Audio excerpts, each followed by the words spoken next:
수험생 여러분 안녕하십니까? 자, 핵심 총정리 증권투자 상담사 강사 김일영입니다.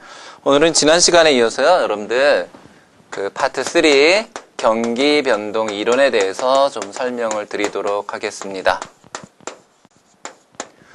경기 변동 이론의 구조는 제가 지난 시간 맨 마지막 부분에 간략하게 설명을 드린 거로 알고 있어요. 그래서 바로 이제 본론으로 들어가도록 하겠습니다. 그 첫 번째 분은 바로 케인즈입니다. 자, 케인즈 하면은요, 수요를 중시한 사람인데, 유효 수요를 중시했다. 그 다음에 또 한 가지가, 정부의 적극적 개입을 중시했다. 그래서 준칙에 의한 게 아니라 재량에 의해서 재정정책을 펼칠 것을 주장한 사람이 바로 케인즈입니다. 그러면 우리 교재 볼까요? 케인즈 학파는 경기순환의 원인을 기업가의 투자심리 또는 동물적 감각 등에 의해 결정되는 독립투자 및 소비자의 내구 소비재 지출에서 찾았다 그랬습니다.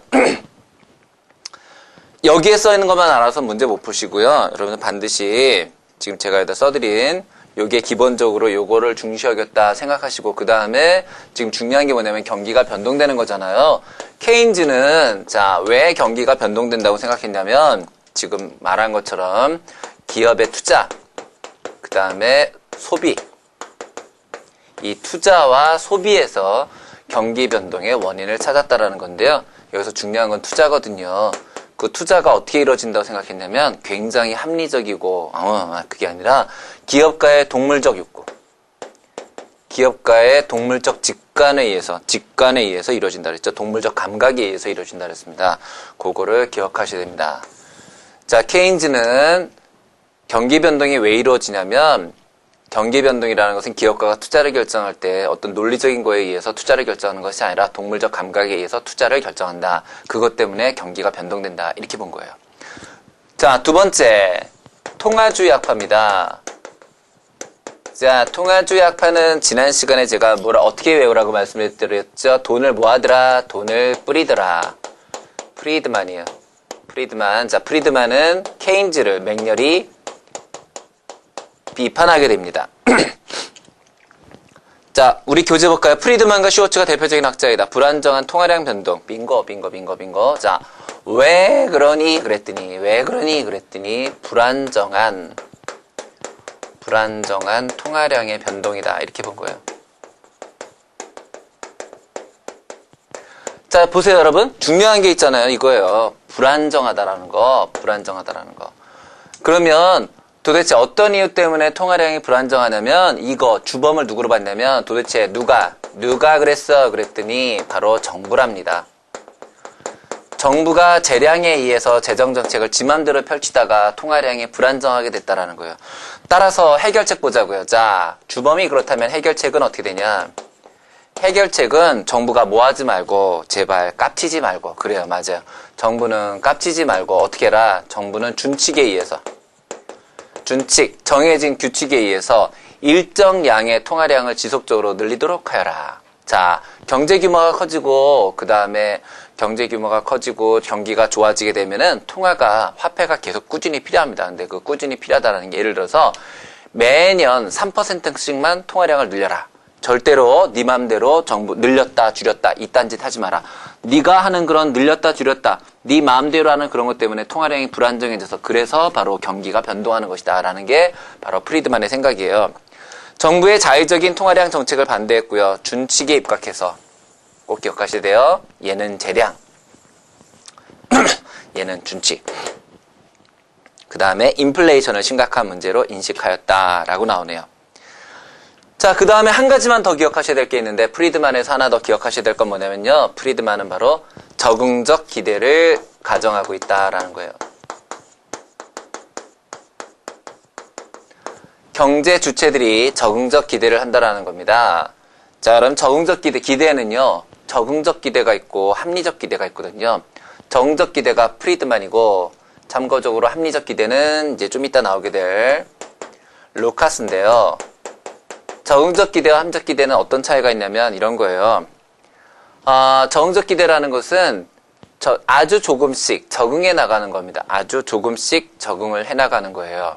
그러니까 예를 들면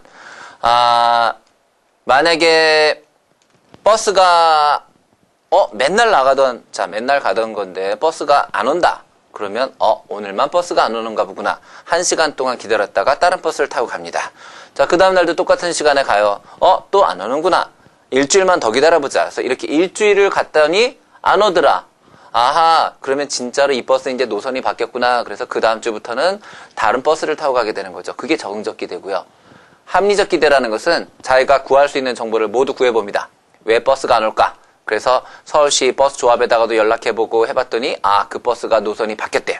그러면 나는 이제 이 버스를 기다릴 이유가 없으니까 내일부터 당장 다른 버스를 타고 가야 되겠다. 이게 바로 합리적 기대예요. 그래서 적응적 기대라는 것은 내가 주어진 정보를 다 수집할 때까지 아주 조금씩 변화되는 걸 말하고요. 합리적 기대라는 것은 주어진 모든 정보를 이용해서 즉각적으로 판단을 내리는 게 합리적 기대예요.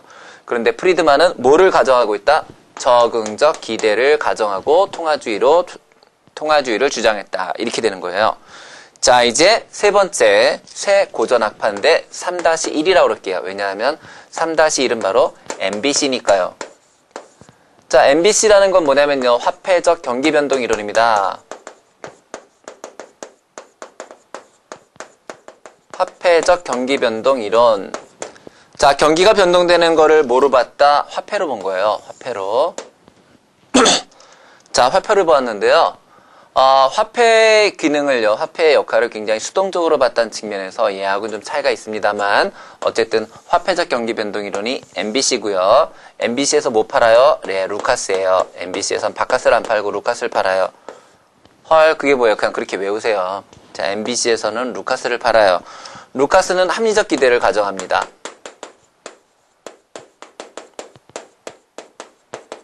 경기가 변동되는 이유는요, 모든 경제 주체들이 합리적인 기대를 하고 거기에 맞춰서 행동을 하기 때문이래요. 자, 루카스는 이런 걸 가정해요. 총체적 충격이 있고, 그 다음에 개별적인 충격이 있는데, 이건 경제에 미치는 충격을 말하는 거예요. 총체적 충격이라는 것은 통화량의 변화와 같은, 환율의 변화와 같은 시장 전체적인 충격을 말하고, 개별적 충격이라는 것은 시장 전체에 충격을 미치는 것이 아니라 나 혹은 우리의 삶에만 영향을 미치는 걸 말하는데, 경제 주체들은 이 총체적 충격과 개별적 충격을 불완전한 정보 하에서, 자, 가정하는 거예요. 불완전한 정보